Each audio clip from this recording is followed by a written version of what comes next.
अल्पपरिचय करून देत आहे. श्री बबन गावडे यांचा जन्म कणेरसर तालुका राजगुरुनगर जिल्हा पुणे येथे झाला. त्यांचं शालेय शिक्षण हे लोणावळ्यातील अतिशय प्रतिष्ठित शाळा गुरुकुलम येथे झाला. त्या गुरुकुलममध्ये त्यांना स्कॉलरशिप मिळाली होती. पूर्वी त्या शाळेमध्ये ॲडमिशन मिळण्यासाठी एक परीक्षा असायची. त्या परीक्षेतून ते चॉईस करायचे. अतिशय नावाजलेली अशी ती शाळा आहे. अतिशय चांगले चांगले व्यक्तिमत्व त्यांनी त्या शाळेतून घडलेले आहेत.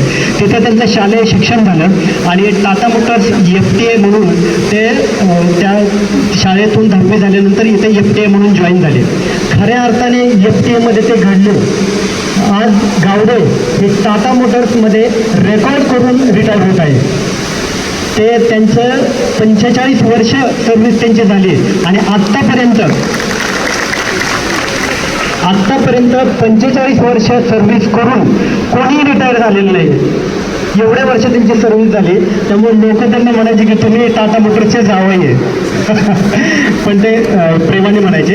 आणि येथे जॉईन झाल्यानंतर त्यांना FTA गोल्ड मेडल मिळालेलं आहे. इथे त्यांनी ते शाळेत असताना पण प्रचंड हुशार होते आणि FTA पण ते गोल्ड मेडल त्यांना मिळालेलं आहे. ते झाल्यानंतर त्यांचं वेगवेगळ्या ठिकाणी त्यांनी काम केलेले आहे. हिताचीला लाईन रोबोटिक लाईन जेव्हा नवीन आली होती तेव्हा त्याच्या इन्स्टॉलेशनला पण त्यांनी काम केले. D7ला त्यांनी बरेच वर्ष काम केले.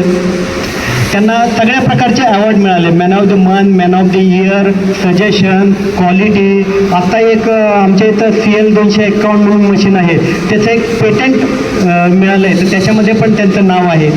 सर्वांशी अतिशय मिळून मिसळून वागणारे असे बबन गावडे आणि सर्व साहेब लोकांचे पण त्यांच्याशी चांगले संबंध होते. कामात पण त्यांचा हातखंडा होता. जे काम कोणीच करायचं नाही त्या कामामध्ये त्यांना ते करायचं. ते म्हणजे हॉइस्ट आणि क्रेन, कन्व्हेअर इथं फार लोक इंटरेस्ट घेत नाही, तर ते काम ते खूप आवडीने करायचे. दुसरी गोष्ट, त्यांना सांगेल ते काम करायचे. त्यांनी एकदा काम केलं की परत तो प्रॉब्लेम पुन्हा येत नाही अशी त्यांची स्पेशालिटी होती. दुसरं असे की आज वयाचे 60 वर्ष होऊन सुद्धा माणूस म्हणजे क्रेनचं काम करताना म्हणजे सारखं वर चढा खाली उतरा, तर 60 वर्ष झालं तरी माणूस अजून वर 2-4 वेळा खाली करायला लावलं तरी करायची त्यांची तयारी असते. एवढा फिटनेस त्यांचा आजही आहे. दुसरी गोष्ट, ह्या फिटनेसचं ते श्रेय हे त्यांच्या मिसेसला तर देतातच, ते मी पुढे सांगेनच. पण FTA ते जे तयार झाले, FTA म्हणजे टाटा मोटर्सचे इंडस्ट्रीयल कमांडर असं त्यांच्या बोलण्यातून वारंवार जाणवतं. आज वयाचे 60 वर्ष झाले तरी त्यांना एकही गोळी नाही, कुठलाही आजार नाही आणि हे असं फार कमी पाहायला मिळतं. आणि याचं श्रेय ते टाटा मोटर्सला देतात. आणि टाटा मोटर्समधले इंडस्ट्रीयल कमांडो ते आहेत. त्यांना एक मुलगा एक मुलगी आहे. मुलाचं नाव प्रतीक आहे. ते BE मेकॅनिकल झालेत ते आणि ते व्यवसाय सांभाळतात. त्यांची मुलगी प्रियांका, त्या पण MBA झालेल्या आहेत आणि ते जॉब करत होते. आता सध्या ते फॅमिलीमुळं जॉब नाही करत आहे. त्यांचा सुनबाई पण जॉब करायच्या, त्या आता जॉब करत नाही आहेत. त्यांचे जावई आहेत पाटील सर, तर ते पण आपल्या टाटा मोटर्सच्या फॅमिलीमध्येच आहेत, कारण की त्यांचं शिक्षण हे विद्यानिकेतनला झाले. हे अशी त्यांची फॅमिली बॅकग्राऊंड आहे. आणि सगळ्यात महत्त्वाचं मला अतिशय आनंद होतो त्यांची ओळख करून देताना. Every successful man stands behind every successful man strong woman. आणि त्या वुमन म्हणजे त्यांच्या मिसेस स्मिता बबनराव गावडे. यांच्यासाठी जोरदार टाळ्या होऊन द्या. एक स्ट्रॉंग वुमेन मी का म्हटलं त्यांना, कारण सुरुवातीला ते जॉब करत होते. त्या काळात जॉब करणे म्हणजे हे फार कमी होतं. ते जॉब करत असताना त्यांनी त्यांच्या फॅमिलीसाठी जॉब सोडला आणि त्यांनी पूर्ण फॅमिली, मुलांचं शिक्षण आणि बबनरावच्या जेवणाची ते विशेष काळजी घ्यायची. ते करत असताना त्यांनी स्वतः व्यवसाय चालू केला, तो पण ट्रान्सपोर्टचा. हे सगळ्यात महत्त्वाचे. एक महिला ट्रान्सपोर्टचा व्यवसाय चालू करते आणि त्या काळामध्ये हे विशेष होतं.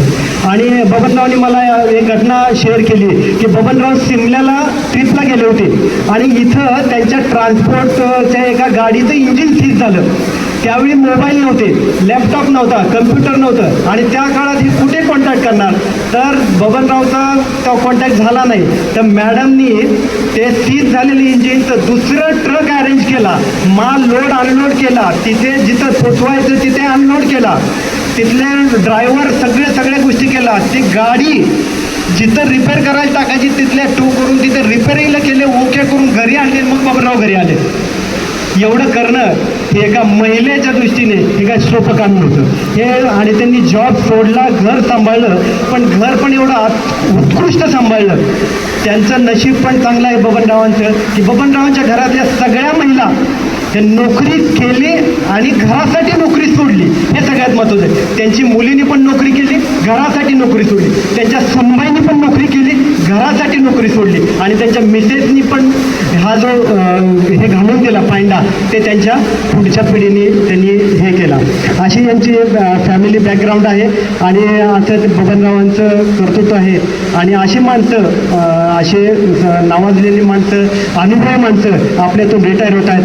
त्यांचं उर्वरित आयुष्य सुखा समाधानाचं जावं ही ईश्वरचरणी प्रार्थना. धन्यवाद.